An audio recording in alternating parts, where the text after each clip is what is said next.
Hi, my name is Heidi Kukta, and I double major in Gender Women's Sexuality Studies and History at the University of Iowa. I participated in the practicum at the Iowa Correctional Institution for Women as a student facilitator in fall 2012, and as Professor Rachel Williams' assistant in fall 2013. Week 4 of the Healthy Relationships curriculum is foundational. It's about strength, and we discuss two major topics with women at the prison. The first is the difference between aggressive, passive, and assertive ways of navigating the world, and that leads us to the second topic, which is what healthy boundaries are and why they're necessary to being an assertive person. The main point of the curriculum is that assertive people respect themselves and others equally, which means that they must also set boundaries in their relationship with others.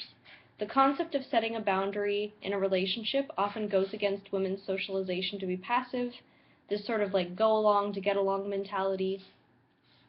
And setting boundaries, which requires participation from all people involved, also proves a struggle for women accustomed to acting aggressively in order to get their needs met. As a facilitator, you're going to see a variety of attitudes toward boundaries, with some women perhaps well-versed in being assertive and proactively working towards meeting their needs. So it's good to be aware of that too. In fall 2012, my co-facilitators and I worked with Unit 3 at the prison, a humorous open group who always had interesting stories to share about life inside prison walls. When we discussed boundary setting, a major issue that came up was roommate courtesy within the prison, particularly regarding use of the toilet sink area.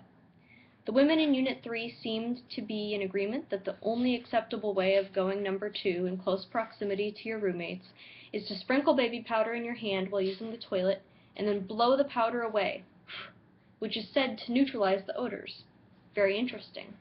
We talked about assertive ways of respectfully asking roommates to do this, bridging into deeper conversations about how to take these examples and apply them to more serious situations, like when a partner isn't respecting us the way we need them to, or when a family member might ask us to do something which we cannot do. We closed the class session by requesting that all women consider setting at least one boundary in the next week in order to report to us in week 5 and discuss how it went.